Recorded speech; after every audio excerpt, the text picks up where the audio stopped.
Moi, Ilian Ilin, c'est l'élu quoi. Pour moi, c'est l'élu. Très fort. C'était le mec, il a jamais perdu. Après tout ce temps,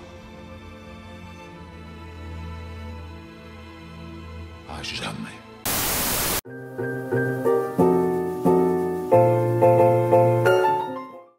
Bienvenue dans le PWcast. On se retrouve aujourd'hui pour un deuxième épisode. Je suis Mehdi et là on a Robin.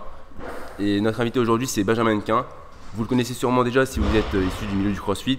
C'est un ancien haltérophile de haut niveau qui a été champion d'Europe en 2014, vice-champion du monde en 2011 et 3 fois participant aux Jeux Olympiques. J'ai galéré. Alors avant de rentrer dans le vif du sujet, on va d'abord passer en revue très rapidement les sujets qui seront abordés dans le podcast aujourd'hui. On va parler de la carrière de Benjamin Hennequin, on va parler des côtés noirs de la vie d'athlète de haut niveau, on va parler du CrossFit et des opportunités que ça peut apporter, et on va aussi parler de l'impact familial dans le haut niveau.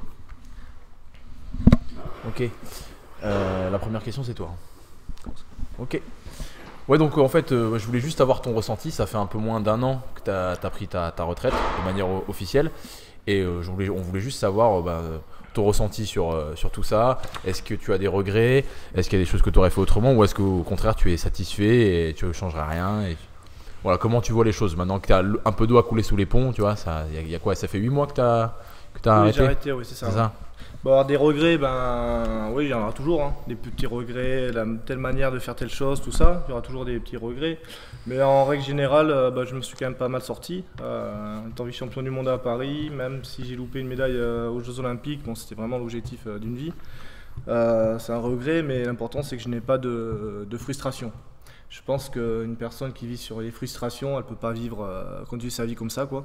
Donc pour moi, j'ai des regrets, mais j'ai aucune frustration. D'accord. Sur mes résultats. Est-ce que tu as eu des grosses déceptions? Ah oui, bien sûr, une déception, je veux dire les Jeux Olympiques de Londres. Les Jeux Olympiques de Londres, c'est là où j'aurais dû être là, et malheureusement, ça ne s'est pas passé. Qu'est-ce qui s'est passé exactement? Alors en gros, j'ai commencé à avoir les genoux assez fatigués. Je m'entraînais 2 mois avant la compétition, je tournais à 155, 190 régulièrement, mais les douleurs aux genoux ne me permettaient pas en fait de mettre d'explosivité, de la réaction sous les barres. Ouais. Donc en fait j'entretenais le truc en essayant de soigner les genoux. Et ensuite en fait je suis parti en stage en Allemagne.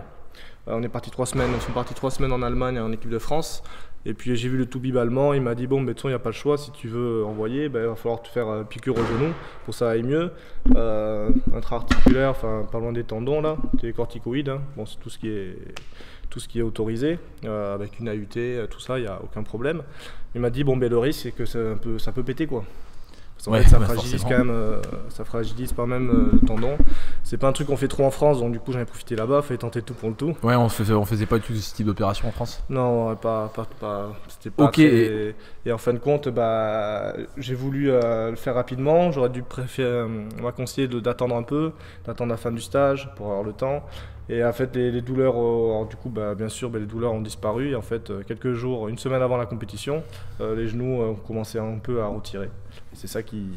Alors, le regret que j'ai, c'est de ne pas avoir attendu une semaine de plus pour faire ça, quoi. Ok, et justement, tu parlais de blessures, tu parlais de douleurs aux genoux. Je sais, de toute façon, comme tout athlète de haut niveau, tu sais, ça fait partie de la gestion des problèmes, c'est gérer ses blessures. Et comment tu t'en es sorti? Comment ça se passe? Parce que toi, c'était ton métier. Comment ça se passe quand ton outil de travail il est pas opérationnel? Du coup, après les Jeux Olympiques, j'ai eu 1 an d'arrêt parce que mes tendons étaient vraiment en sale état suite à ce que j'ai fait, quoi. Mais bon, il fallait tenter le tout pour le tout. Donc j'ai mis 1 an à m'en remettre. Il y avait énormément de réduc. J'ai fait pas mal de PRP, là, ça consiste à prendre le sang, le réinjecter dans le genou, tout ça.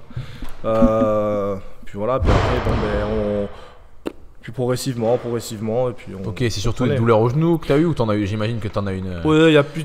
T'as eu une petite collection de blessures, j'imagine. Ouais, il y a pas mal de blessures, mais en fait jamais réellement très grave, quoi. S'il y a eu le coude aussi, je m'étais fait très mal au coude quand j'avais 20 ans, mais après ça a reparu plus tard. Mais disons qu'en fait faut pas aller, ça c'est un truc extrême, c'est-à-dire ce que je fais, ce que le haut niveau c'est pas du sport santé, c'est ça qu'il faut savoir. C'est qu'on connaît les conséquences de tout ça. Donc on essaye, en gros on va à chaque fois à la limite. Donc des fois il y a des blessures. C'est pas du sport santé du tout, quoi. On n'est pas dans le sport santé là. Et justement, comment ça se passe niveau revenu quand tu t'es pas opérationnel? Parce que comme tu dis, D'un point de vue t'es pas dans financier, comment- t'es pas dans le sport, bien t'es sûr. pas dans le sport santé. Donc tu mets justement ta santé en jeu pour gagner ta vie. Donc comment ça se passe quand justement t'as un couac comme ça, comme ton cou, tes genoux? La chance que j'ai, c'est que depuis 2009, je suis athlète de haut niveau de la défense. Enfin, je Pour suis, l'armée. Pour l'armée.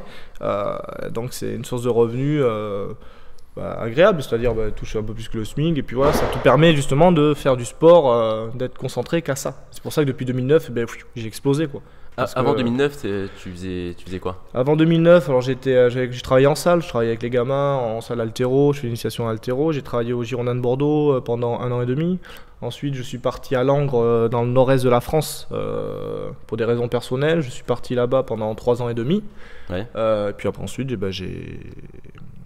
après, je suis rentré à l'armée. Et puis, parce que Dabaya Venceslas, le champion olympique, est rentré déjà de militaire. Ouais. Donc là, j'ai eu l'opportunité avec le DTN, avec l'ancien DTN, de pouvoir me placer à l'armée. Et franchement, ça m'a fait exploser et je leur en remercie, quoi. On va revenir un peu après sur ça parce que je voulais parler justement du travail et d'entraînement. Là, pour l'instant, on va continuer sur la carrière en elle-même. D'accord, ouais. Par rapport à ta carrière, est-ce que tu as un sentiment d'accomplissement? Est-ce que tu te sens accompli ou est-ce que il y a des trucs qui te manquent ou alors c'est juste, comment tu te sens par rapport à ça? Est-ce que vraiment ce que tu as fait, ça te suffit en quelque sorte? Tu te dis, Oui, j'ai fait ce que j'avais à faire. Voilà, exactement. J'ai fait ce que j'avais à faire. Je pense peut-être gratter 1 kilo par-ci par-là, mais c'est pas. C'est quelque chose. Ce sport-là, c'est chiffré, quoi. C'est chiffré. Je pense pas que j'aurais pu aller plus haut avec les conditions que j'avais. Donc je pense que c'est pour ça que. Tu as fait le mieux avec ce que tu avais. J'ai fait le mieux avec ce que j'avais. Seule déception, bien sûr, comme je disais tout à l'heure, c'est les Jeux Olympiques. Mais c'est tout. Enfin, sinon, non, j'ai pas. J'ai fait ce que j'ai fait. En plus, moi, ça m'a permis aussi de me forger en tant qu'homme. C'est-à-dire que c'est un travail au quotidien, c'est un sport très difficile. Ça m'a forgé mon caractère que j'ai maintenant. Non, il n'y a aucun regret, quoi. Et justement, tu nous parlais justement des Jeux Olympiques. Aux Jeux Olympiques, tu as bullé. Est-ce que la pression en compétition, c'est un truc qui t'affecte beaucoup? Je sais que j'avais déjà vu un reportage, donc c'était dans la tête des haltéros, où justement tu disais que ton point faible, c'était le mental en compétition. Comment t'es affecté par la compétition? En fait, c'est quand il y a beaucoup d'enjeux. En fait, ça dépendait des moments. Alors, quand j'étais jeune senior, voilà, c'était assez difficile pour moi, parce que j'arrivais en équipe de France, donc j'avais pas mal de pression. Surtout que quand je sors de junior, il a naturalisé David Matam, qui faisait des barres énormes. Moi, j'étais sur du 150, 185. Lui, il arrivait en France et il faisait 165, 195. Donc, c'était moi, on va dire, le futur 85. Donc du coup j'avais beaucoup de pression, c'est-à-dire qu'il fallait que je donne énormément à l'entraînement, que je prouve que j'étais là, tout ça, et c'était quand même pas mal de pression. Ensuite, pour aller chercher les quotas pour les Jeux Olympiques, c'était par équipe. Bon, c'est comme un championnat par équipe, hein. Faut pas buller, sinon tu marques pas de points. Donc oui, il y a pas mal de pression. Il y a eu pas mal de pression, mais à un bout d'un moment, j'ai appris à la pression, à la boire, quoi. Donc, c'est passé. Ouais, la gérer. Et la pression, c'est toi qui te la mettais ou on te la mettait directement, tes entraîneurs, le staff Non, c'était.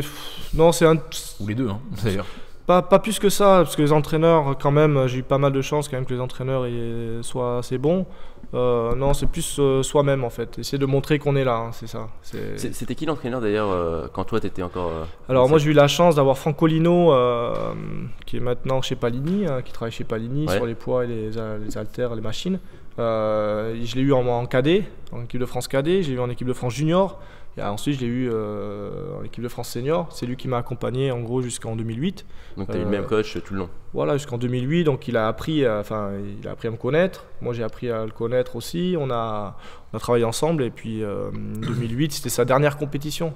Première compétition internationale qu'il a entraînée, c'était moi avec les cadets. Et sa dernière compétition, c'était avec moi. Donc, la boucle était bouclée. Je trouve que non, c'était super, quoi. C'était super.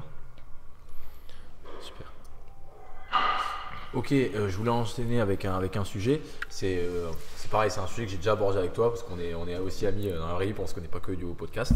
Excuse-moi, donc je vais reprendre mon micro. Donc je disais, c'est un sujet que j'ai déjà abordé avec toi. C'est entre guillemets les côtés noirs de la vie d'athlète de haut niveau. C'est les côtés noirs de la vie d'athlète de haut niveau et notamment les sacrifices, parce que quand on voit un athlète de ton calibre performer, on n'imagine jamais en fait tous les sacrifices qu'il y a derrière. et l'isolation que ça demande en fait d'être athlète de haut niveau. T'en as brièvement parlé tout à l'heure et je voulais que tu élabores un peu là-dessus. En fait, athlète de haut niveau, ça fait rêver beaucoup de monde. Moi, le premier, ça me faisait beaucoup rêver. Et ce qu'on voudrait savoir, en fait, c'est quoi les côtés négatifs? Parce qu'il y a aussi des côtés négatifs. Et c'est lesquels? La vie sociale, En fait, par exemple, des choses comme ça. Comment ça t'a affecté? Alors je pense en fait que déjà, côté des négatifs, je vais pas dire qu'il y en a beaucoup, il n'y a pas énormément quoi, il n'y en a pas énormément, sinon j'aurais pas fait plus de 10 ans à haut niveau.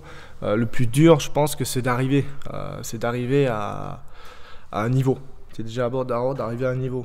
C'est-à-dire que pas mal de temps je travaillais en salle, tout ça, j'ai pas énormément de temps pour m'entraîner, tout ça. Le plus dur c'est ça.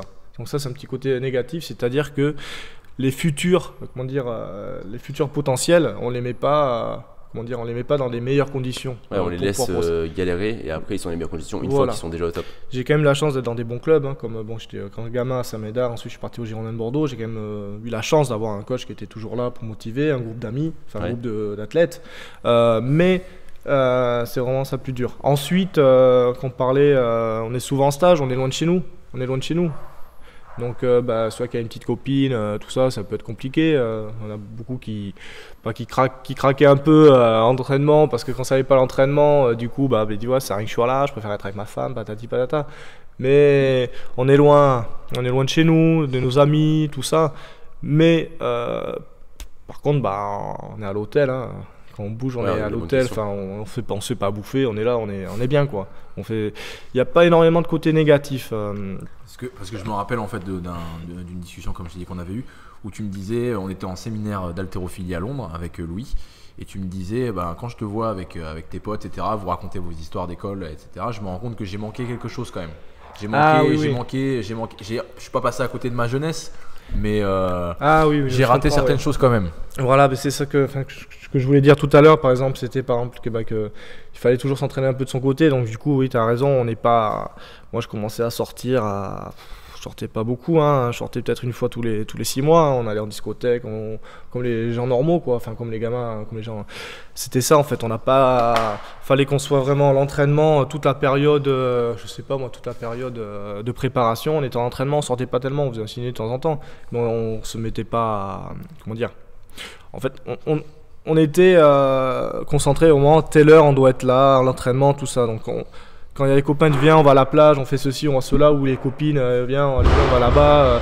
On pouvait pas parce qu'on avait d'autres objectifs. Donc quand je vois justement quand toi et puis tes amis que vous faisiez rigoler tout ça ensemble, je me suis dit c'est vrai que ça. Comment dire, je l'ai rattrapé quand même. Mais ça te rattrape bien. Ouais. Alors juste pour l'anecdote, je venais de rencontrer Benjamin depuis pas très longtemps. Et puis il me dit si t'es chaud, un de ces quatre, on se fait une teuf. Je lui dis pas de problème, si tu veux, on se fait ça la semaine prochaine ou un truc comme ça. On était en juillet. Mais tu m'as fait non, plutôt décembre. Je te dis ok, c'est vrai qu'on n'est pas sur les mêmes standards en fait, on n'a pas la même vie. C'est ça. Là, tu pouvais beaucoup moins sûrement le faire. Après ça, est-ce que tu penses que ça t'a affecté beaucoup sur ton développement ou c'est un truc tu regrettes pas quoi? Tu regrettes pas d'avoir fait ce choix-là? Disons que maintenant, en fait, non, je regrette pas. Maintenant, des fois, c'est un peu ma femme qui en compatit parce que moi maintenant, j'ai envie de m'amuser quoi. J'ai pas envie de rester pantoufle à la maison quoi, de temps en temps. Donc ça va, j'ai quand même de la chance qu'elle me laisse aussi partir de temps en temps. Enfin, partir, c'est-à-dire aller m'amuser avec les potes, voir des amis, tout ça. Enfin, des fois, elle vient avec moi, mais le truc c'est que c'est de rattraper. Maintenant, il n'y a plus d'objectif de compète. Je suis là, j'arrive à la salle. Autant c'est bien. Donc, on essaie de. Et au contraire, vu que tu me dis ça, au contraire, en tant qu'athlète de haut niveau, quelle chose tu as pu faire que les autres personnes en général ne peuvent pas faire? Tous les voyages que j'ai fait. Le seul endroit où j'ai pas été, c'est en Océanie. Sinon, j'étais partout. J'ai pu profiter, les 3/4 du temps, j'ai pu profiter après les compétitions. Tu peux profiter du pays, ça, voilà, et puis pour pas un rond, quoi. Ouais. Après, il y a ça, il y a aussi la rencontre avec les gens. On rencontre énormément de gens dans d'autres pays, on crée des affinités. Et puis même, si j'avais travaillé comme tout le monde, j'aurais rencontré toujours les mêmes personnes à tel endroit, au travail, tout ça. Donc là, ça m'a permis en fait de rencontrer plein de gens formidables, quoi. Ouais. Et ça, c'est très bien. Un peu partout dans le monde. Un peu partout dans le monde, ouais, c'est ça. Bon, donc le prochain, ça va être justement sur le travail et le sport. Je te disais qu'on allait en reparler. On voulait savoir en fait déjà si tu as déjà eu besoin de travailler et d'aménager ton entraînement autour du travail. Donc là, on a eu la réponse, tu nous as dit oui. Et dans ce cas-là, comment tu faisais pour aménager au mieux ton entraînement autour de ton taf? Alors à partir de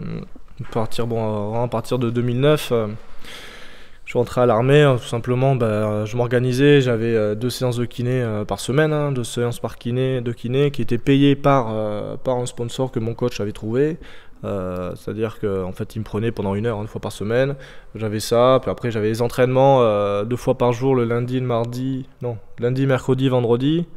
Et puis mardi, jeudi et samedi, un entraînement par jour. En fait, on faisait que ça, quoi. On faisait que ça. Puis le week-end, par contre, Tu dis ce que tu veux. Ouais, c'était repos. Avant 2009, quand tu disais que t'as déjà été coach, t'as déjà été des choses comme ça, avant 2009, comment tu faisais pour optimiser ton entraînement? Mais pareil, j'ai eu aussi de la chance. Enfin, la chance, je pense pas que c'est une chance parce que les gens, à un moment, ils voient, mais il a un bon niveau, donc on va quand même le laisser un peu tranquille.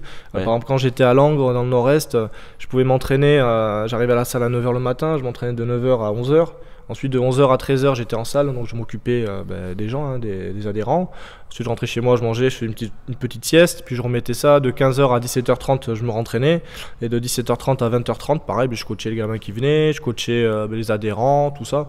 Donc, en fait, je faisais une journée normale, mais j'avais du temps pour m'entraîner, quoi. Je faisais pas 35 heures là, c'est-à-dire que je faisais 35 heures, mais dans les 35 heures, je pouvais m'entraîner. T'en faisais un peu moins. Et après, je partais 4 mois dans l'année, je partais en stage pour préparer les compétitions, tout ça, quoi. Donc j'ai quand même du temps pour m'entraîner.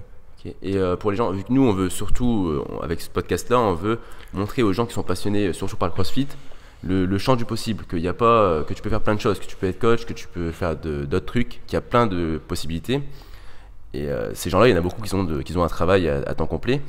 Toi, si tu étais à leur place, comment tu ferais en fait? Qu'est-ce qui est selon toi indispensable et qu'est-ce qui est superflu? Comment tu ferais pour optimiser au maximum ton temps d'entraînement si tu avais moins de temps? Disons qu'ils arrivent déjà à venir s'entraîner au moins 3 fois par semaine, si c'est possible, bien sûr.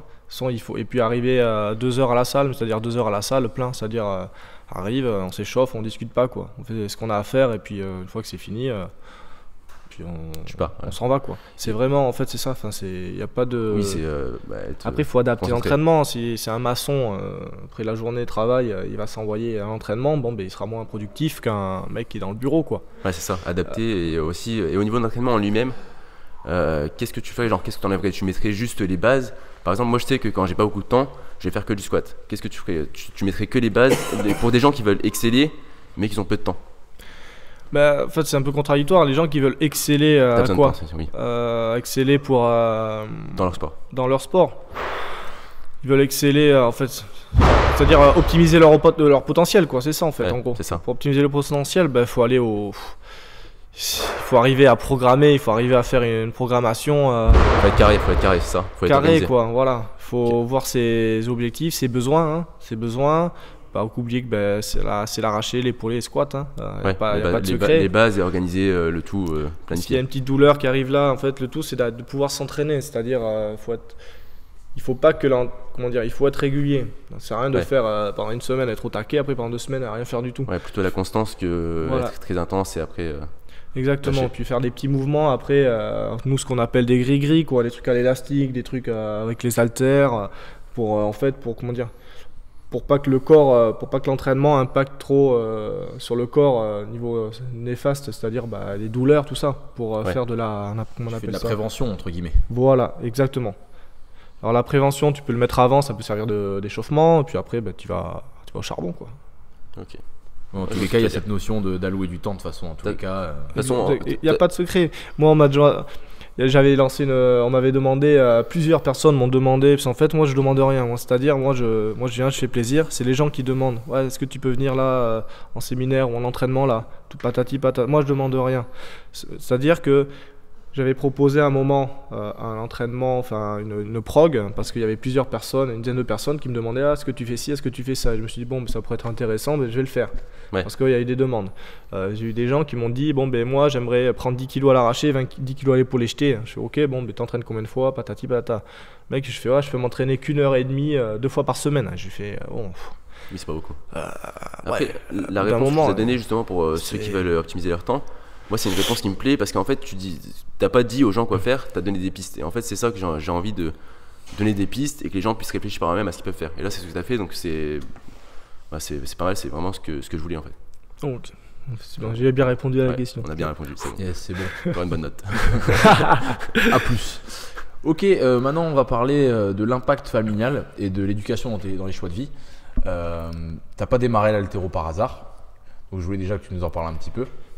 Non, en fait, moi, en fait, c'est pas compliqué, mais en fait, j'ai jamais réellement fait de sport jusqu'à mes 11 ans. J'avais fait après du rugby. Du rugby, c'était pendant les vacances scolaires. Le club de rugby de Saint-Médard faisait pendant une année, toutes les vacances scolaires, en fait, il y avait du rugby, donc ça m'avait énormément plu. Et j'ai attaqué l'haltéro après parce que le rugby, bon, c'est dehors, il fait froid des fois, ça peut casse-pied quoi. Et puis mon père faisait de la force athlétique, mais en fait j'ai toujours réellement fait du sport parce qu'à l'époque, je me souviens, il y avait les forêts, on partait en vélo. Moi à 6 ans déjà, ma mère elle me disait bon, mais écoute, tu rentres au coucher du soleil quoi, l'été. Du coup on est toujours barré. Enfin c'était peut-être à l'époque c'était comme ça quoi. On était là, on traçait, on faisait du foot, on était toujours actif. Voilà. Et du coup, j'ai commencé à haltérophilie. Mon père faisait de la force athlétique. Puis je me suis dit, il était quand même très costaud. Je me suis dit, si lui il était bon là-dedans, moi je vais peut-être être bon là-dedans, faire plaisir là-dedans. Et surtout, en fait, le club, l'entraîneur du club était un ami du coup à mes parents. Et en fait, là-bas, quand tu es gamin, il faut de l'haltéro, ils payent rien quoi. Il n'y a pas de chaussures à acheter. Il n'y a pas de cycliste, il n'y a rien, tout est donné, et puis en plus on était pas mal de gamins, donc la première année ça n'a pas forcément énormément plu parce que l'apprentissage est quand même difficile, surtout que moi j'étais pas mal raide au départ, j'ai du mal à descendre en flexion, c'était un peu brouillon quoi, j'ai galéré pas mal. Voilà, carrément, oui, maintenant c'est... voilà, j'ai commencé là-dessus, et puis petit à petit... En fait, au début. J'étais loin d'être, d'être le meilleur, mais en fait c'est après à force de travail, après mes qualités elles ont à l'adolescence, t'as les hormones tout qui explosent, et puis c'est à partir de cet âge-là, à partir de 14 ans, je commençais déjà à avoir des bonnes cannes, et puis voilà, après surtout, puis j'ai jamais arrêté. Et du coup, est-ce que ton père, tout ça, il a joué, parce que quand on part en athlète de haut niveau, il y a la génétique, il y a le travail, il y a aussi le cercle familial en fait qui joue un rôle énorme généralement là-dedans. Et comme ton père, tu disais, il a fait de la force athlétique, c'est un sport quand même voisin de l'haltéro. Est-ce qu'il a eu un rôle dans tout ça, dans ta carrière? Non, il voulait pas que je fasse. Il voulait pas. Mais après, est-ce que tu penses quand même que le fait d'être né dans une famille où justement le père faisait de la force athlétique, ça t'a quand même, inconsciemment, ça t'a quand même poussé vers ça?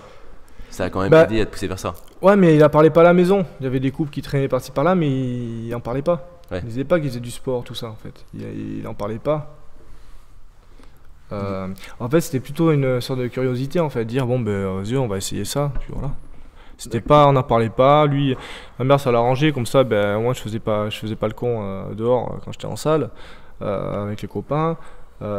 Puis après, ça c'est. Lui, il voulait que je fasse de l'athlétisme. Il voulait quand même que tu fasses du sport. Oui, Ouais. oui, plus qu'il ne voyait plus en faire de l'athlé parce que il adore l'athlétisme. Et une fois que tu es passé au niveau, est-ce que son regard sur ta pratique a changé? Est-ce qu'il t'a essayé de te pousser ou il a toujours resté très distant? Non, en fait, après c'est vraiment quand il a, il s'est toujours mis un peu en retrait parce que lui-même, il a jamais vraiment parlé de son sport en fait. Donc il s'est toujours un peu mis en retrait. Mais après, petit à petit, il a pris un peu plus de place. On a discuté au niveau mental, tout ça, machin. Et puis voilà, petit à petit quoi. Parce que il t'a laissé faire ta route quoi.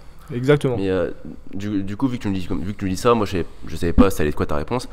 Donc l'environnement dans ce que tu as fait en haltéro, tu penses que ça joue pas un grand rôle? Parce que moi je sais que par exemple l'environnement dans lequel j'ai grandi et les personnes avec lesquelles j'ai grandi, ça détermine 75% de ce que je suis. Toi, est-ce que tu penses que l'environnement ça a beaucoup joué? Pas dans le sport en fait, c'est pas dans le sport, c'est plutôt dans l'état d'esprit. C'est plutôt en fait. Penser, ouais. Voilà. Ouais, je suis d'accord, c'est pareil parce que c'est je pas. pense qu'il y a, en fait, si j'aurais fait du bilboquet, ça aurait été pareil. C'est pas forcément la discipline, c'est plutôt la manière c'est la manière de penser, la manière de réfléchir. D'accord. Parce qu'on parle beaucoup de développement personnel et tout comme ça, mais moi je pense que oui, tu peux t'améliorer dans des choses, mais il y a des choses dans ta manière de penser que tu peux pas changer en fait, tu peux pas changer d'équité. Moi je sais qu'il y a des choses que je pourrais essayer de changer, j'arriverai pas. D'accord. C'est pareil pour toi, je pense qu'il y a des choses qui resteront les mêmes, même si tu veux travailler dessus. Ouais, oui, sauf si c'est une équipe qui gagne après. Après, si t'arrives à avancer dans la vie, obtenir ce que tu veux avec ta façon d'être, pas de raison de changer. En fait, le truc que j'ai eu, c'est qu'il fallait toujours se bagarrer pour avoir ce qu'on voulait, et puis pour avoir quelque chose. Je pense que ça m'a aidé, quoi. Ouais, donc ça, c'est des valeurs que tes parents t'ont transmises. T'as des valeurs mentales un peu. Oui. C'est un gros mental, c'est ça que c'est ça, ouais. Je te laisse lancer ton sujet préféré. Ah, le dopage. Je te laisse lancer ton sujet préféré, Mehdi. On va lancer le dopage. Donc déjà, le dopage dans le haut niveau. Toi, on sait qu'il y a eu beaucoup de suspicions sur toi parce que tu étais le meilleur haltéro français pendant un bout de temps. Qu'est-ce que tu penses déjà de l'haltéro dans le sport et en particulier dans l'haltéro? Est-ce que ça joue beaucoup sur les classements surtout? Déjà, ce que je comprends, c'est suspicion parce que moi, personne n'est venu me voir pour me dire ah, tu prends quoi aussi ça. Moi, j'ai une anecdote qui va te faire rire un peu. Après, il y en a peut-être qui sont venus pour me dire ça pour rigoler, mais il y a peut-être un fond de vérité. Mais jamais, moi, j'ai entendu dire ouais, lui, il est dopé. Enfin, ils n'auront jamais te le dire en face de toute façon. Mais, c'est sûr. Et ces gens-là, en fait, moi, je veux dire, franchement, moi, ce qui me fait mal, en fait, ce serait des gens qui me connaissent et qui pensent ça. C'est-à-dire qui savent comment j'ai démarré, qui connaissent mes qualités de sportif, d'homme, et qu'après, enfin voilà, c'est ça en fait, quelqu'un qui me connaisse. Une personne qui connaît pas ton passé, ils savent pas, ils voient la charge, bam, levez là, ils savent pas combien tu faisais à 16 ans. Moi, à 16 ans, à 15 ans et demi, je faisais déjà 200 kg en squat, je pesais 69 kg. Il y a des mecs qui pèsent 80 kg, ils feront jamais 200 kg en squat de leur vie. C'est voilà, donc il y a, pour moi en fait, les suspicions. Je sais pas comment dire ça en fait. Moi, ce qui me gêne en fait, je veux dire franchement, ce qui me gêne, parce qu'on est entre nous, on est entre potes. Exactement. Moi, ce qui me gêne, c'est des mecs qui arrivent, qui galèrent à arracher 100 kg et qui critiquent un mec qui arrache 160, 110 pour dire qu'il est chargé. Pour moi, ce mec, je le vomis quoi. J'ai fait mon gars, t'arraches 100 kg. T'arraches 100 kg, tu fais quoi? Tu vas charger, tu vas peut-être faire plus, mais est-ce que tu vas arriver un jour à faire ça? Ah non, même dopé, tu le feras pas en fait, c'est ça le truc. Voilà, moi c'est ces gens-là que je vomis en fait, qui connaissent pas vraiment le truc. Toi tu tournes partout, toi tu sautes, tu cours partout, tu marches sur les mains. Moi je ferais m'entraîner, je vais t'es dopé. Non, en fait les gens le problème avec les gens, c'est qu'ils ont un problème d'humilité. Ils regardent des trucs trop loin et du coup ils se disent bah ouais non mais moi je suis loin de ça donc c'est forcément. Voilà. Ça peut être frustrant pour eux. Moi j'adore nager, j'adore la natation. La dernière fois je nageais. Ouais. Bon, j'ai essayé. Très bon. Ouais. Je nageais, je vois une gamine. Comme ça ton crawl. Ouais. C'est pas un très beau crawl. Ouais, mais faut que je m'échauffe avant. Je nageais et je vois une gamine de 12 ans. Je fais une longueur, alors elle en fait 2. Je me dis bon, même si j'adore nager, je suis une brêle. Ouais. Mais je prends plaisir à nager. Et en fait, les gens, les problèmes des personnes qui parlent, c'est les problèmes de personnes qui ont pas d'humilité, enfin qui ont pas de recul aussi dessus. Qui ont pas de recul et en fait ils se prennent pour ce qu'ils ne sont pas. Ouais. Voilà, c'est ça. Moi j'ai été énormément contrôlé. En équipe de France, on a été énormément contrôlé. Et ceux qui croient que lui il dope, oui, mais il a les produits qu'il faut, patati patata. C'est comme les gens qui croient à la théorie de la Terre plate. Les mecs, tu les mets sur la Lune ou tu les mets dans l'espace, ils vont voir que la Terre, elle est un peu sphérique, enfin où ils sont là. Ils vont dire non, c'est un effet d'optique, elle est plate. Tu peux leur montrer dans n'importe quel moyen, tant qu'ils sont persuadés de ça. Oui, ils vont dire que c'est ça. Voilà. C'est comme ça. Donc en fin de compte, moi il n'y a pas eu réellement d'impact parce qu'en fin de compte, si tu te prends la tête avec ces gens-là, tu essaies d'expliquer. Au bout d'un moment, tu essaies d'expliquer, tu leur donnes un peu raison parce que tu essaies de te justifier, mais il n'y a même pas de justification à avoir. À part les contrôles antidopage, les machins qu'on a eu avec l'agence française antidopage, on n'est pas dans Icar en France. Hein. Enfin, je pense pas. Je sais pas si certains c'est un bon reportage quand même. Voilà, c'est un très bon reportage. Nous, on sait comment ça marche. Rodon peut en parler, Manouchi, tout ça. On sait comment ça marche dans les autres pays. Mais là, on a enfin la preuve en vidéo que ce que nous, on pense, c'est vrai. C'est vrai. Alors qu'on n'en parlait pas, qu'on parlait que des gens disent pas tu es en Russie, ils font comme ci, comme ça, on s'en branle. Ouais. Nous, on est là, on fait notre truc, on essaie d'être le meilleur. Et d'ailleurs, c'est quoi ton ressenti par rapport à tout ce qui est test antidopage rétroactif qui bouleverse un peu les classements de JO C'est par rapport à ça que j'ai une petite anecdote. Je t'en rappelle sûrement pas. Ça, c'est très. Je trouve ça bien, mais moi, ce que j'ai peur, c'est que l'haltéro soit plus au jeu, quoi. À cause de certains États qui. C'est pas les athlètes eux-mêmes, ils suivent le courant. Ça se trouve, si nous on était comme ça, si en France on aurait eu Icar, peut-être que moi aussi j'aurais fait partie du wagon. Tout le monde, enfin je sais pas. Mais en France, et du coup moi ce que j'ai peur c'est qu'à cause de ces gens-là, en fait il n'y a plus d'haltérophilie aux Jeux Olympiques. C'est comme en boxe avec les problèmes d'arbitrage qu'il y a. Ils ont parlé de supprimer ça, c'est dommage, à cause de ces tricheurs-là. Mais c'est quoi la petite anecdote? Alors en fait, en 2016, quand il y avait les tests rétroactifs avec Yaline et tout ça, il y avait eu beaucoup de tests positifs, notamment Yaline. Et sur la page Facebook Haltérophilie française 2.0, ils avaient mis ça et ça critiquait beaucoup, ça insultait Yaline, tout ça. Et moi en fait, même je suis pas antidopage, même les mecs comme ça, j'ai énormément de respect parce que ces mecs sont très très forts quand même. Et ça m'avait énervé que les gens critiquent mais très fort et sans objectivité en fait. Et moi j'avais répondu en gros un truc du genre ok ils sont dopés mais faut pas croire non plus que tous les Français sont blancs comme neige ou un truc comme ça. Et il y a une personne qui m'avait répondu, c'était toi. Tu m'avais écrit un énorme pavé avec une photo d'un doigt d'honneur. Ouais. Tu t'en rappelles? Ouais. C'était moi qui avais mis le message. D'accord. Et aujourd'hui, on est assis à cette table, vous allez pouvoir régler votre compte. 3, 2, 1, go. On parle de qui comme français? Non, j'avais pas dit dans la tête, c'était juste parce qu'en fait ça m'énervait que t'avais un peu l'idée bisounours, c'était en gros, il répondait genre ah oui tous les Russes sont dopés, tous les Français sont gentils, tout ça, en fait c'est ça qui m'énervait. Après tu sais c'est facile l'insulte, toi, moi je t'ai fait un droit d'honneur donc je m'en excuse, hein, c'est une insulte, c'est pas bien ce que j'ai fait. T'inquiète, t'avais raison. Ce que j'ai fait c'est pas bien, je m'en excuse. Je devais être énervé, je sais pas, je devais peut-être pas... Le pavé était long. Je sais pas, peut-être j'avais pas tiré mon coup la veille, je sais pas. Mais en tout cas, je suis désolé. Mais en fait, c'est ça. En fait, moi, ce qui m'agace, c'est ça, c'est que c'est facile. La Russie est un gros. La Russie, le Kazakhstan, la Chine sont des gros pays internationaux. Ouais. C'est des très gros pays. Hein, et les JO, c'est très important pour eux aussi. Plus que pour la France. C'est très important les jeux pour eux, mais là où je veux en venir, c'est que nous, la France, on est un tout petit pays par rapport à eux. En France, sur les contrôles antidopage lors des compétitions avec les retests, tout ça, vous allez regarder sur IWF, sur International Athletic Federation, l'anglais est bien, les cas positifs. Montrez-moi un Français, une Française. C'est vrai qu'il n'y en a pas. Il n'y en a pas. Montrez-moi le nombre de Russes qu'il y a. Montrez-moi le nombre de Kazakhs, d'Iran, de Chine, de machin qu'il y a. En fait, c'est ça. C'est comme je disais tout à l'heure. Ça, c'est encore, c'est pour montrer que en France, en haltéro, on est propre. Ouais. C'est comme ceux qui croient à haltéro de la terre plate. Oui, mais en France, on a plus de moyens qu'eux. Non, on n'a pas plus de moyens. Il n'y a pas de preuve. En fait, même si tu veux penser ça, t'as pas de preuve. En France, l'État, c'est sport santé. Ouais. En fait, vous êtes présumé coupable, en fait. C'est surtout ça. Au lieu d'être présumé innocent, vous êtes d'abord présumé coupable, même si. Voilà, c'est ça. Mais après, c'est pas grave, parce que même si nous, dans notre tête, on se dit bon ben ouais, moi j'ai eu énormément de chance hein, à Paris de faire une médaille.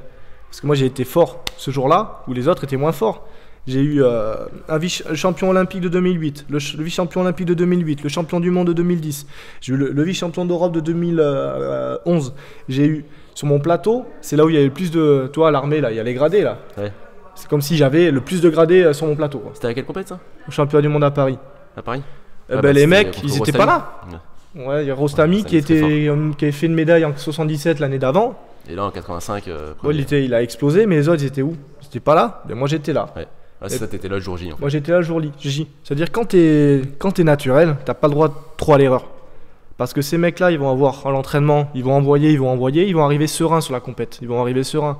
Moi 170 kilos, je l'ai arraché peut-être 4 fois dans ma vie, entre l'entraînement et compétition. Max, et pourtant le jour. Voilà.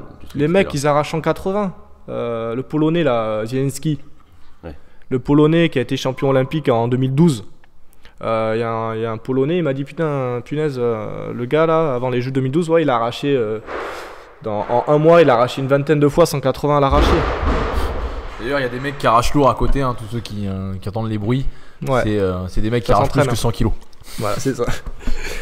Donc, c'est, comment dire, en fait, c'est pas que c'est un autre monde, c'est qu'à dire, nous, en fait, quand t'es naturel, t'as pas le droit à l'erreur. T'es moins régulier. Parce que t'es régulier, moi j'ai tenu plus de 10 ans à 160, 200 environ, par là, sur 200, 205. C'était ma base. J'ai fait une pointe sur 1 an et demi à 170 de 15. 170 de 10 de 15. C'est 1 an et demi. C'est tellement traumatisant pour le corps d'arriver, parce que j'étais vraiment c'est traumatisant. Mais j'ai tenu ça 1 an et demi. Malheureusement, le jour de la compète, j'ai pas fait le truc, là où il fallait le faire. Mais bon, c'est, comment dire, ce que je veux dire, c'est que on dit souvent, t'as beau doper un âne, ça restera un âne.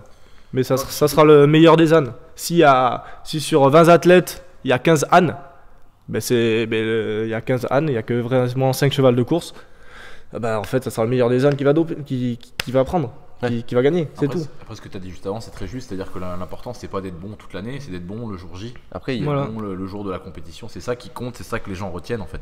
Après, je suis très d'accord avec ce que tu dis, mais il y a aussi les chevaux de course qu'on dope. Oui, bah, Quand tu regardes comme un des Ian Ilin. Ouais. Voilà, c'est Moi, un Ian cheval de Ilin, course, on l'a moi, Ian Ilin, c'est l'élu, quoi. Pour moi, c'est l'élu. Très très fort, très, très C'était fort. le mec, il a jamais perdu. Et j'en ai perdu. C'est énorme. Faut pas oublier qu'à 17 ans, il a fait 170, 216, à moins de 85 kilos. À 17 ans, il a essayé d'épauler 2,33 même. 2,33 à 18 ans. C'était à 16 ans qu'il a fait 2,16. Voilà. 17 ans, Donc, 2,33. le mec, il est quand même hors norme. S'il avait été né français, il aurait peut-être fait ça, naturellement. Ouais. Certainement. C'est comme pour C'est sûr. Lance Armstrong, on sait très bien que ce mec-là, ses compères le disent tous que même non chargé ou tous chargés, il gagne quand même quoi. Ouais, c'est ça. Et il y a pas grand, enfin, de toute façon, vous savez, il y a pas de secret. Le secret à l'haltéro, en fait, je vais le dire, mais tout le monde le sait. Le secret, c'est quoi? C'est déjà d'avoir la génétique. Ouais. C'est dur de se dire, bah, toi, t'as pas une génétique pour faire ça. Donc, c'est pour ça que tu as des gens qui acceptent pas d'être mauvais. Quand je dis les gens n'acceptent pas d'être mauvais, c'est pas qu'ils sont. Quand je dis mauvais, c'est ceux qui critiquent que le haut niveau. Des fois, je m'étais embrouillé avec un gars, il dit ouais, mais écoute, je fais ouais, mais toi, en t'entendant parler, il y a que le haut niveau qui ont le droit de critiquer les gars dopés au haut niveau. Je fais bah ouais. J'avais pas d'argument, j'ai fait bah ouais. Je fais voilà. C'est d'accord. Donc c'est peut-être. Il y a la génétique, il y a la formation, il y a tout ça. Oui, puis il y a la famille, c'est ce qu'on disait juste avant, c'est plurifactoriel quoi. Mm. Et il y a que les meilleurs qui restent. D'ailleurs, on n'en a pas parlé. Est-ce que selon toi, justement, le haut niveau, c'est aussi une somme de facteurs qui sont hors de ton contrôle? On parle de la génétique et comme ça. C'est des trucs, il y a beaucoup de trucs en fait qui font que tu peux être à un haut niveau. Parce qu'il y a le travail, il y a l'entraînement et ça. Mais il y a aussi des trucs en gros que tu peux pas contrôler. Qui sont avec toi de base. Et quelle est cette proportion selon toi? Tu penses qu'il y a une proportion de ça ou pas dans le haut niveau? Ah oui, bien sûr. Il y en a qui sont faits pour ça en fait. C'est ça. Quelqu'un qui est mauvais, il deviendra jamais très bon. Il va toujours progresser, mais ce qu'il faut qu'il dise, même s'il adore faire ce qu'il fait, c'est en fait de mettre les moyens pour qu'il progresse, pour qu'il puisse s'épanouir. Ouais. On fait un sport pourquoi à la base? Pour la santé, pour s'amuser, pour s'épanouir, pour rencontrer des gens, tout ça. Et à la base, c'est ça. Il faut avoir des objectifs. Que ce soit la personne qui veut avoir l'objectif d'arracher 100 kilos, que la personne qui veuille perdre 15 kilos, il faut avoir un objectif. Faut pas arriver à la salle et dire bon, je fais quoi aujourd'hui quoi. Non, faut avoir un objectif. C'est ça. Un objectif, mais à son échelle quoi. Pas penser. Et pas penser trop loin si t'es vraiment loin. En gros. Voilà. Si t'es déjà bon, tu peux commencer à penser au niveau. Voilà, c'est exactement. Puis tu le vois au bout d'un moment. C'est étape par étape. Tu le vois après un moment que tu le sais, tu le sens. Qu'il te manque pas grand chose, que ça. Ok, maintenant on va faire autre chose. Là on a parlé du passé, on a parlé de ta carrière. Maintenant on va plus parler du futur. Je vais laisser Romain commencer. Yes. Ouais, déjà on va parler un petit peu du CrossFit. Le CrossFit c'est un sport en plein essor et qui emprunte à l'haltérophilie en le mélangeant à d'autres sports. Et je voulais savoir en fait pour toi ce que représente le CrossFit en termes d'opportunités et toi ce que tu peux lui apporter. Première partie, en quoi ça t'apporte? Et avant ça, même l'impact du CrossFit sur l'haltérophilie selon toi. L'impact sur le CrossFit sur l'haltérophilie. Ça a remis en avant, pareil, on en a parlé la dernière fois avec Alexandre Jolivet, ça a remis en avant des sports qui n'étaient pas passés aux oubliettes, mais qui n'étaient pas très connus, on va dire. Ah ouais, mais c'est pas très mainstream. C'est un truc de fou, parce que maintenant t'as les gens, quand tu dis, la plupart maintenant tu dis tu fais l'haltéro, tu snatches combien quoi. Avant c'était tu fais combien au développé, ou avant c'était comme ça quoi, c'est un truc de fou. Oui, c'est de la gonflette. Voilà, et là ça met l'haltéro vraiment en valeur quoi. Ça met vraiment l'haltéro en valeur sur la sur la perception des gens, parce que faire un arraché, si t'es un peu raide, c'est compliqué quoi. C'est toute la partie coordination, toute la partie souplesse, explosivité. C'est un truc de fou. Les gens, maintenant qui commencent à toucher à ça, c'est énorme. Et en plus, le business qu'il y a dans le CrossFit, avec toutes les marques là, qui sortent, les fringues, les chaussures, les machins. Il y a beaucoup plus de moyens en fait maintenant. Voilà, c'est ça. Ils font de la pub. Aussi. Et puis les stades sont blindés, les gens ils adorent ça. Donc c'est un truc de fou. C'est carrément un truc de fou. Et dans les compètes d'haltéro, je sais que tu vas encore un peu dans les compètes d'haltéro, je pense. Est-ce que tu as vu une vraie différence avec l'arrivée du CrossFit dans l'affluence j'ai vu des gens avant envoyer une personne comme ça qui venait à la salle parce que elle a vu un peu l'haltéro, elle venait. Maintenant en fait on voit des gens arriver mais qui débutent, mais surtout qu'on les voit évoluer. On voit des gens arriver à faire ils font du power snatch, après l'année d'après ils font des squat snatch, ils commencent à avoir un bon niveau, ils restent. Et ces gens-là, après, on les voit, on les voit, et ça, je trouve ça énorme. Et côté féminin aussi, parce qu'il y a plein de filles mais qui adorent faire l'haltéro. D'ailleurs, côté féminin, je crois que justement, c'est là que ça a le plus affecté l'haltéro. Parce que même dans les compètes, les France, tout ça, il y a beaucoup de crossfiteuses. Ouais. Bon, après, pour accéder au championnat de France, bon, je vais peut-être pas faire des amis, hein, c'est plus facile pour les filles que pour les garçons. Mais Ça y est, d'accord. c'est pour féminiser un peu le sport. Non, je rigole, non. Non, c'est, disons, elles ont plus de facilité à la base, elles ont plus de facilité à faire l'haltéro que la nous. pratique, hein, c'est bien dans Ah un oui, sens carrément. Mais elles sont quand même impressionnantes, hein, c'est quand même impressionnant. Quand tu c'est regardes, bien. Hein. Surtout quand tu commences à 20 ans. Quand Quoi. tu regardes Jeanne Rossari, par exemple. Ah oui, elle est. Il y a un épaulé debout à 106, je crois. Voilà, c'est ça. Mais avant, ces gens-là, on les voyait pas, parce que ces gens-là, avant, ils faisaient peut-être du lancer de marteau, du lancer de poids ou quoi. Ouais. On les voyait pas, en fait. Et en fin de compte, c'était des gens qui ont toujours fait un peu de sport, enfin qui ont Ils toujours sont fait allés du sur sport. l'haltéro par hasard après, mais ils ont une grosse base avant, quoi. Non, franchement, non, c'est fantastique. Puis en plus, la communauté, enfin, j'ai la chance de voir le bon côté de la communauté, c'est-à-dire que moi, quand on m'appelle à tel endroit, bah, je viens et puis les gens sont contents de me voir. Donc, on travaille un peu ensemble, on se fasse un bon week-end. Moi, ce côté-là, en fait, ça se passe super bien, quoi. Ça se passe super bien. Et maintenant, en termes d'opportunités, qu'est-ce que ça représente le coaching pour toi en termes d'opportunités professionnelles, D'un j'entends point par de là. vue pro, qu'est-ce que toi, comment tu le vois, comment tu vois cette montée en puissance du CrossFit Ça a justement quand même ouvert un marché pour toi pour qui ta était pas carrière avant. pro et la mais moi, j'ai reconnaissance que tu peux avoir, pas- les choses comme ça. Moi, j'ai pas ma carte pro coach, hein. Moi, je suis bénévole, hein, seulement. Moi, je me déplace et puis on fait Oui, le mais truc. ça peut t'apporter des choses quand même. Oui, moi je suis militaire à la base. Ouais. Après, en termes de plus, ce que je veux dire en termes de plus, oui, après il y a on me demande des conseils, on me demande comment est-ce que je vois la préparation, est-ce que la personne a un objectif, machin, comment programmer, faire une programmation, tout ça. Ouais. C'est bien, disons que ça devient plus pro que ça devient plus professionnel. Ouais, qu'avant. Parce que tu as quand même développé une compétence rare qui aujourd'hui est très très demandée. Ben, oui, parce que moi la chance que j'ai c'est d'avoir été bon dans mon sport aussi, donc du coup j'ai plus de visibilité. Mais moi je peux vous dire qu'il y a beaucoup de personnes, il y a beaucoup de très bons coachs en France d'haltéro. Je vais penser à Jean-Louis Gudin qui est à Langres, qui a formé énormément d'athlètes. Baillet qui est vers Lyon. Baillet, il y a beaucoup d'anciens. Hein. Il y a beaucoup de bons entraîneurs. Il y a beaucoup de bons entraîneurs. Après, par exemple, si tu vas faire venir un Benji ou un Rodon Manouchi en séminaire, ça coûtera moins cher que faire venir un Klokov. Vous voyez ce que je veux dire? Après, c'est le statut, quoi, qui fait sa visibilité, c'est tout ça. Mais en fin de compte, l'haltéro, c'est quoi? C'est arraché, épaulé. Hein, il y a beaucoup de bons coachs. Et vu que tu nous parles de ça, aussi de crossfitters qui te demandent des conseils et des choses comme ça, on voulait ton avis sur un truc, c'est le coaching dans le crossfit et la différence par exemple dans l'haltéro entre l'haltéro pur et l'haltéro crossfit. Comment toi tu vois la différence, comment tu vois la différence dans l'entraînement, dans la façon de faire et, c'est carrément deux méthodes complètement différentes, quoi. Parce que il y a haltéro pur, si tu viens t'entraîner, tu fais toujours les mêmes choses. Le CrossFit, tu es obligé d'envoyer de la gym, du cardio, patati patata. ouais, tu leur prends des forces ou la fatigue et des choses comme ça aussi. Voilà, exactement. Mais ce qui change pas, c'est d'arriver à chercher une technique, c'est ce qu'on enseigne avec Guillaume Guillou, avec la team Watt. Ouais. C'est vraiment avoir une approche de l'haltérophilie, une technique quand même correcte. On va pas dire correcte, c'est-à-dire les bases, avoir la barre près du corps. Avoir le dos fixé, avoir une bonne chute dessous, être réactif dessous. Enfin voilà, c'est une base, ça. Après, moi je suis plus haltéro. Moi je vais pas me permettre de dire ouais alors crossfitter tu devrais te préparer comme ceci, comme cela.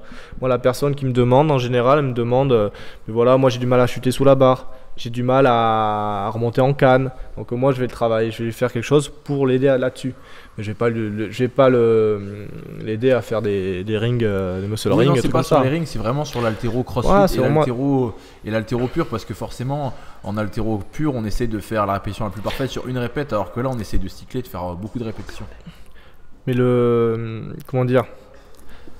après pour faire le cycle d'entraînement, après de toute manière, moi j'ai fait. Là en ce moment, pour mon bien-être, j'essaie de perdre un peu de poids, je m'envoie beaucoup de rameurs, beaucoup de cardio, tout ça.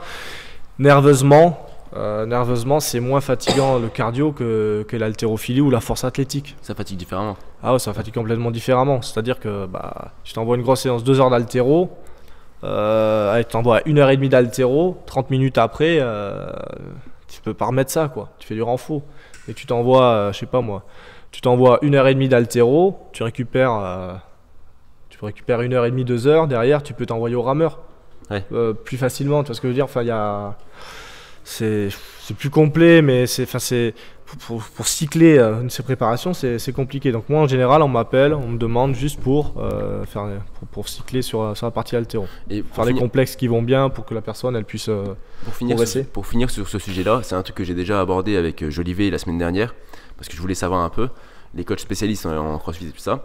Et nous, on voulait savoir, est-ce que tu penses, toi, qu'un coach qui est spécialiste en haltéro a une plus-value à apporter à des crossfitters? Ou alors est-ce que c'est tellement différent qu'un coach qui fait que du crossfit aura les mêmes compétences? Bon, ce que je veux dire, c'est en fait, c'est bête, mais à partir du moment où la personne se forme, quand nous, en fait, disons qu'il y en a beaucoup qui disent ouais, le crossfit, ils ont besoin d'haltéro. Je fais oui pour l'instant, mais quand les mecs ils vont être formés, quand les coachs ils vont savoir tous les petits rudiments d'haltéro, tout ça, ils vont chier sur haltéro. Ils en auront plus besoin. Hein. Dire mais les gars, c'est bon, nous on est formés. Ouais. Donc on a plutôt nous haltéro à aller à se compléter, tout simplement. Il faut pas qu'on pète plus, plus haut que notre cul à dire ouais c'est nous. Non, ouais. faut qu'on marche ensemble. Tu serais plutôt pour que les haltéros se complètent pour s'adapter au crossfit que l'inverse. Que les crossfitters disons le mec s'il veut faire l'haltéro et du crossfit, oui carrément. Ouais. Carrément, oui. Ah oui. Il faut pas qu'il reste. Ouais, c'est sûr. Moi, c'est plutôt en termes d'opportunité. Est-ce que quand tu es haltérophile pur, tu peux te contenter, comme on disait, de rester haltérophile pur pour trouver un emploi, pour avoir une plus-value sur ce marché-là, en fait. Tu dois attendre. Oui, bien sûr. Après, chacun a ses. En fait, ça dépend de tes objectifs. Si tu veux plus aller vers le crossfit, même si tu es un haltéro, tu vas devoir tendre dans la mentalité vers la mentalité crossfit. Comme pour la gym, par exemple. Moi, ma spécialité c'est la gym, je suis obligé de m'adapter et de travailler tout ce qui est keeping que je faisais pas forcément avant et de faire mes recherches là-dessus. Il y a toujours une partie adaptation, mais je reste quand même dans ma aspect en fait. C'est pour ça que toi tu penses. Toi, en gros, le keeping c'est comme nous les arracher le plus rapidement possible. Oui, c'est ça. C'est-à-dire, même si tu fais le keeping, tu as des bases. Nous, si je veux arracher le plus rapidement possible 60 kg, la base c'est quoi? C'est de fixer le dos. T'en fous de tirer en dos, lever le cul et tirer tout en dos pour envoyer ça. Les charges sont très, très légères. C'est un Isabelle ou un truc comme ça. Donc il n'y a pas beaucoup de points à adapter. Mais par contre sur un cycle, tout ça, là c'est autre chose, quoi. C'est autre chose. Mais oui, tu peux très bien rester sur la partie haltéro, comme une personne qui lui convient très bien de faire du sport santé pour monsieur tout le monde. Faire du sport santé, je pense qu'il y a de la place pour tout le monde. On est plus de 65 millions de Français dans le pays là. Il y en a pour tout le monde. Il y en a pour la Zumba, il y en a pour les cours, le body pump, il y en a pour le championnat du monde de lancer de claquettes. Il y a tout, il y a besoin de tout. Le lancer de claquettes, c'est pas très, très populaire. Hein. Ouais, mais ça va venir. C'est ça qu'il va faire après là. Je m'entraîne là. Faut que je trouve un sponsor. Ouais, je trouvais un. Non, il y a de la place pour tout le monde. Le tout, c'est que. Le tout, en fait, c'est. Moi, ce qui me plaît pas, en fait, c'est de dire, ouais, tel truc, c'est pas bien, ça, c'est de la merde, faisais mon truc. Comme certains font, là, maintenant, on voit avec certaines méthodes d'entraînement qui disent, ouais, ça, c'est trop dangereux, faites pas ça, venez faire nos trucs à nous. En fait, ils dévalorisent un truc. Respecter le choix des gens, en fait. Voilà, c'est ça. Ils dévalorisent un truc pour dire, venez chez nous, ça, c'est de la merde. Non, ça convient à des gens, voilà. Après, on fera le bilan dans 10-15 ans. Ouais, s'il y en a qui sont plus cassés dans ce truc-là, proportionnellement, c'est pareil. On dit qu'en haltéro, il y a moins de blessures proportionnellement en haltéro qu'au football. On me dit, ouais, mais au football, il y a plus de monde. Moi, je parle de proportion. C'est-à-dire, sur 100 personnes en haltéro, il va y en avoir peut-être 2 qui vont se faire mal. Et au football, il va y en avoir peut-être 20. Parce qu'au rugby, c'est encore pire. Voilà, on fera le bilan dans 10-15 ans. Mais moi, je pense que tout sport fait correctement n'est pas nocif, quoi. Ouais, faut choisir ce qui t'amuse, faut choisir ce qui t'épanouit, quoi. Ouais. Bon on va partir sur le. Ah, c'est pas le dernier, c'est l'avant-dernier sujet. Donc ça va être tes projets futurs maintenant. On a parlé du présent et en fait on veut parler de tes projets futurs. Donc dans le sport, tes projets futurs dans le sport. dans l'armée aussi, hein, professionnellement aussi. Mais dans le sport, qu'est-ce que tu as comme projet? Vers où tu vas aller? Est-ce que tu veux t'éloigner complètement du sport ou alors est-ce que tu veux vraiment apporter quelque chose à l'haltéro ou au crossfit? Moi, disons qu'en fait, c'est comme je disais tout à l'heure, moi je fais mon petit bonhomme de chemin. Si on m'appelle, si j'ai envie de faire un truc, j'y vais. Mais je m'impose pas. Tu laisses les opportunités venir. Voilà, moi je m'impose pas parce que moi ma vie elle me convient très bien, donc ça me convient. Mais si après on me demande un truc, c'est comme Watt, Guillaume Guillou qui m'a contacté il y a 1 an et demi. Enfin bref, du coup c'est comment dire. On va voir. Moi je suis militaire, Au 1er avril, je suis au régiment à Hyères. Ouais. Je déménage avec ma famille, on va à Hyères. Je vais faire le meilleur boulot possible là-bas, déjà pour m'épanouir et puis aussi pour donner un peu mes connaissances là-bas au régiment sur la partie sport. Hein. Je serai au bureau des sports. J'ai peut-être la chance normalement de travailler avec Guillaume Guillou sur la partie haltéro, bien sûr, de ces salles. Mais moi, ce qui me botterait aussi, ça serait de prendre des gamins, quoi. Prendre 5-6 gamins motivés, et puis arriver à vraiment leur faire de l'haltéro, parce que moi je viens de là à la base. Ouais, tu veux garder l'haltéro quand même. Voilà, parce que moi ce que j'aimerais, c'est vraiment former des gamins. Vraiment amener les gamins. La génération à venir. Voilà. En fait, apporter ce que moi on m'a apporté, ce que les bénévoles m'ont apporté. Donc ça j'aimerais bien, j'aimerais beaucoup. Après là, je sais que je suis à Hyères pendant au moins 1 an. Je sais pas, c'est pour ça, du coup je me fais pas plus que d'un an. Le contrat s'arrête en avril 2020, donc d'ici 1 an, je verrai de toute manière. Avec avec mon passé de sportif, tout ça, je sais que s'il faut faire n'importe quoi pour travailler, s'il faut manger faire n'importe quoi, si j'ai aucune opportunité, rien, je sais que je me laisserai pas crever, quoi. Donc du coup, bon, il y a pas de problème, donc, je suis tranquille. Coup, tu veux rester dans le sport, on est bien d'accord. Tu veux tendre vers. Tu veux garder une main dedans. Dans ton domaine que même si t'es dans le même milieu, tu fais plus exactement le même travail, mais tu restes dans le même milieu. Ouais, voilà, oui. Mais en gardant toujours une sorte de plaisir en fait. J'ai pas envie d'être 35 heures dans une salle. J'ai pas envie d'être 35 heures dans une salle en tant que salarié, ça me plaît pas. Ouais. Je préfère limite bosser, faire n'importe quoi, ambulancier, n'importe quoi. Et puis après venir le soir en salle, coacher, tout ça me plairait plus que d'être tout le temps dans la salle. Et puis voilà. En fait, avoir de la variété dans ta vie un peu, pas juste être coincé dans une salle et voilà. Pas faire d'autres. Exactement. Et du coup, tu nous parlais de ton association avec Guillaume Guillou. Déjà, il y a un truc, c'est que Guillaume Guillou, c'est 2 personnalités différentes. Il est beaucoup critiqué sur les réseaux et tout ça. Et toi, comment tu sens, comment tu t'entends avec lui, ça, vu que vous avez 2 personnalités qui sont un peu opposées, à première vue en tout cas? Ouais, opposé parce que moi je suis quand même, quand on dit opposé, c'est-à-dire que... T'es plutôt discret en fait, t'es une personne très discrète. Alors que Guillaume Guillou, non? Beaucoup moins. Oui, après on a un tempérament différent, mais en fait je vais raconter pour la petite anecdote, tout simplement en fait... j'ai appris il y a quelques temps, il y a peut-être 2 ans, j'ai appris que Guillaume Guillou venait sur Bordeaux faire une compétition, un séminaire, je sais plus quoi. Et du coup je lui ai envoyé un message, je me suis présenté, je fais voilà, je suis Benjamin Hannequin, voilà, je fais de l'haltéro depuis pas mal d'années. Si tu veux, tu peux venir dans la salle à Saint-Médard où je m'entraîne pour qu'on s'entraîne ensemble. Moi je savais pas s'il me connaissait ou pas, enfin moi quand je me présente, je dis toujours Benjamin, je me présente, mais les gens me connaissent, me connaissent pas, je m'en fiche quoi. Et il me dit mais t'es fou, moi je te connais, machin, j'ai regardé des reportages et tout, c'est toi qui m'as fait aimer l'haltéro, patati patata. Enfin bref, après on s'est entraîné ensemble, et après la séance, il me dit on va peut-être amener à travailler ensemble un jour. Je suis ok. Je lui dis mais pourquoi tu m'as contacté? Je voyais beaucoup tes posts, je trouve que tu avais des trucs, des réponses, trucs intelligents, moi ça, voilà. Puis après, il me fait on va peut-être... Voilà, est-ce que ça te plairait de m'aider à faire le prog haltéro pour la partie watt, tout ça. J'ai fait écoute, je réfléchis, parce que quand je réfléchis, et puis après c'était parti quoi. J'ai réfléchi 2 mois quand même, je crois. J'ai réfléchi 2 mois parce que voilà, j'aime bien prendre le temps de me poser pour voir ce que ça incombe et tout, parce que tu me dis en fin de compte si ça me prend 3 heures par jour, voilà, je veux pas. C'est beaucoup, ouais. Et voilà. C'est parti comme ça. Après oui, il y a beaucoup de gens en fait. Guillaume, c'est soit on l'adore, soit on le déteste quoi, c'est tout. On espère l'avoir dans le podcast bien un sûr. jour. Mais il viendra avec tout ça.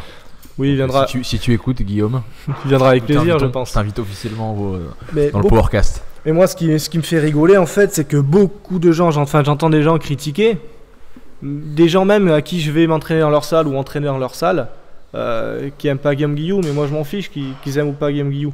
Moi, les gens, ils m'appellent pour mon expertise en haltérophilie. Il me fait ah t'es sympa, tout ça, t'es sympa. Moi Guillaume Guillou j'aime pas, puis je demande même pas pourquoi ils aiment pas. Moi s'il y a des gens qui m'aiment pas, oui, moi je m'en fiche. Tu vois que Guillaume Guillou, tu vois qu'il fait du bon travail. En fait, exactement. Qu'on l'aime ou qu'on l'aime pas, c'est pas la question, c'est ça. Mais le truc marrant, c'est quand même qu'il y a beaucoup de gens, enfin, soi-disant, il y a beaucoup de gens qui l'apprécient énormément, il y en a d'autres qui l'aiment pas. Ouais. À chaque compète, qui fait des compétitions ou des machins, des séminaires, il y a des gens même qui l'apprécient pas forcément parce qu'ils ont attendu des mauvais trucs, ils vont parce qu'ils sont curieux de savoir le bonhomme. Ouais, ils sont curieux de savoir voir le bonhomme. Le bonhomme derrière l'image qu'on peut avoir. Et il laisse personne indifférent en fait, que les gens l'aiment ou l'aiment bien, il laisse personne indifférent. En fait, quand on déteste, c'est que c'est pas l'indifférence. L'indifférence et la haine, c'est. Voilà, c'est ça. Je pense qu'on a plus de. Comment dire, comment dire, nous on veut aller au même endroit, c'est-à-dire on veut rendre les gens meilleurs, c'est tout. Après, t'as les façons de le dire. Moi, je dis une fois à Guillaume, je lui fais, tu sais, toi, t'es trop con, moi, je suis trop gentil. Et quand je dis trop con, c'est pas péjoratif, comment dire. Voilà, ta façon de dire les choses. Trop cru, peut-être. Hein. Voilà. Mais lui, comme il est au niveau du CrossFit, adoré ou pas aimé du tout, faut savoir que moi, c'est pareil. Moi, au niveau de l'haltéro, je suis adoré comme détesté. Ouais. C'est pareil en fait. C'est pareil partout. Moi, c'est pas. Voilà, c'est pareil partout. La dernière fois, j'étais parti en Alsace faire un entraînement. Un mec m'a dit putain, je savais pas si j'allais t'appeler et tout, parce que franchement, on t'aime pas trop ici. Je dis toi, tu m'aimes pas? Pourquoi tu m'appelles? Non, mais moi, j'ai rien contre toi, mais ils t'apprécient pas trop beaucoup là-bas. Ça se trouve, il y a peut-être 2-3 personnes juste qui lui ont dit ouais, Nquin, c'est En fait, le truc, c'est que dès que tu as un gros niveau quelque part, que tu es une personnalité publique, entre guillemets, tu peux pas être aimé par tout le monde. Et du coup, je lui dis, c'est une telle personne qui t'a dit ça. Il me fait oui, j'ai déjà eu des différends avec lui. Parce que, en fait, moi, le problème, c'est ça, que j'ai jamais eu la langue très très douce. Ouais. Sur les gens sur les gens que j'apprécie. Enfin, voilà, j'apprécie pas, voilà, je sais pas. C'est pas l'époque, quoi. Qui baissent leur froc, voilà, moi non. Jamais, voilà. Moi je fais ce qui me plaît. Je vais te laisser il reste terminer Mehdi, parce que là on va avoir un route qui va démarrer dans pas longtemps, il va y avoir plein de barres qui tombent à côté de nous, ça va être compliqué de continuer. On va terminer là, donc déjà juste là. Pour finir sur le sujet de Guillou et ton association avec lui, on voulait savoir les opportunités. Tu nous as dit que qu'en gros elles te tombaient un peu dessus et tu choisissais après selon ce qui te plaisait. Pourquoi selon toi, pourquoi tu penses que c'est ces opportunités là qui te tombent dessus et pas d'autres, et pourquoi toi et pas un autre? Parce que je sais pas. À cause de ton expertise, c'est ça? Je sais pas. Après, je peux répéter la question. Je disais en gros les opportunités. Pourquoi tu penses que c'est ces opportunités-là, donc à Guillou, la pro d'haltéro, qui te tombent dessus et pas d'autres, et pourquoi toi et pas un autre justement? Je sais pas. Peut-être que je suis le meilleur. Oui, c'est tes compétences. C'est pas que je suis le meilleur. Je dis pas que je suis le meilleur, mais c'est que ces gens-là pensent que je suis meilleur qu'un autre. C'est ça, tu as une expertise et donc oui, t'es plus compétent que d'autres. Alors que comme j'ai dit tout à l'heure, il y a plein de gens totalement compétents en haltéro. C'est ça. Donc voilà. Mais voilà. Donc après, toi, on va te dire, toi, ça dit d'aller à tel endroit, de voyager à tel endroit, machin. Tu fais, j'ai le temps, j'y vais. Voilà. En fait, tu te poses même pas la question, mais pourquoi moi et pas un autre? En fait, oui, c'est ça, tu profites. En gros, c'est tes forces qui font que tu as ces chances-là. Ouais, c'est ça. Okay, je suis d'accord. Je voulais juste savoir ça. Je voulais savoir si c'était plutôt, selon toi, tes forces. Genre, tu jouais plus sur tes forces ou alors tu allais plus travailler tes faiblesses. Donc là, c'est plus les forces qui te permettent d'avoir ces choses-là. Ok. Voilà. Bon, on va finir sur un petit test. On va te dire deux choses. Oula. Et tu vas devoir choisir entre c'est un Fast and Curious. Peut-être que tu as déjà entendu. Il y a Combini. C'est fait par Combini. Ouais. Ah, ok. C'est en gros, t'es une question avec un choix binaire. Ouais. Et tu dis ce que tu préfères. D'accord. Voilà. Donc on va toutes les faire. Donc se dépasser ou dépasser les autres? Se dépasser. Passé ou futur? Futur. Agir ou penser? Maintenant c'est plus penser. Épauler ou arracher? Épauler. Rêve ou réalité? Réalité. Crossfit ou haltéro? Haltéro. Disco ou techno? Variété française. D'accord. Attends, je vais apporter une modification. Pas arracher ou épauler, arracher ou jeter. J'aime les deux, mais ouais, jeter. J'aime les deux, arracher aussi. C'est tout. Adi Power ou Romaleos?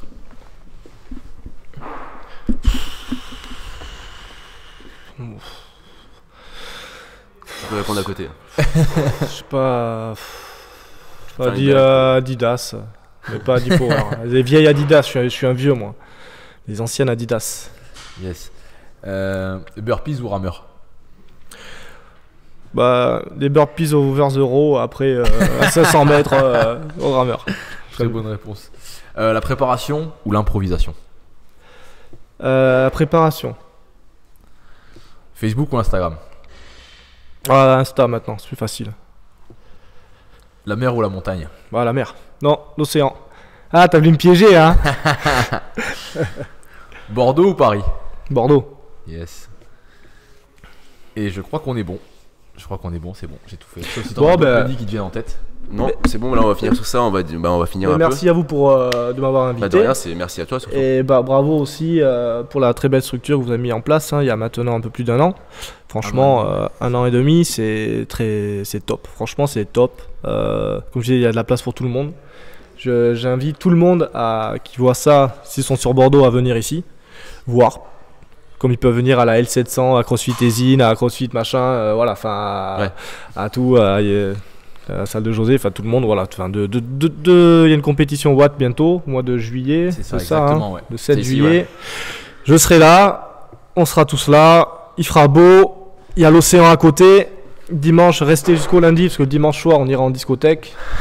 On ira sur une bonne plage en fin de... Pour la sortie de Benji de l'année. Voilà, s'il vous plaît, si vous voulez bouger, s'amuser. On se fait une grosse session plage le dimanche soir, après un bon resto et bonne boîte. C'est moi qui invite, Moi, ça me non je rigole. Et non, on fait bravo à vous quoi. Voilà, bon, marche, du merci coup, on te remercie beaucoup et je vais rajouter un dernier truc que j'ai déjà rajouté l'autre fois, mais c'est obligé. Si vous voulez nous aider à nous développer, vous pouvez laisser une évaluation sur iTunes. Le podcast sera dessus cette semaine, ou un like sur YouTube, et on postera tous les dimanches. Donc voilà, c'est la fin de cet épisode et on vous dit à la prochaine.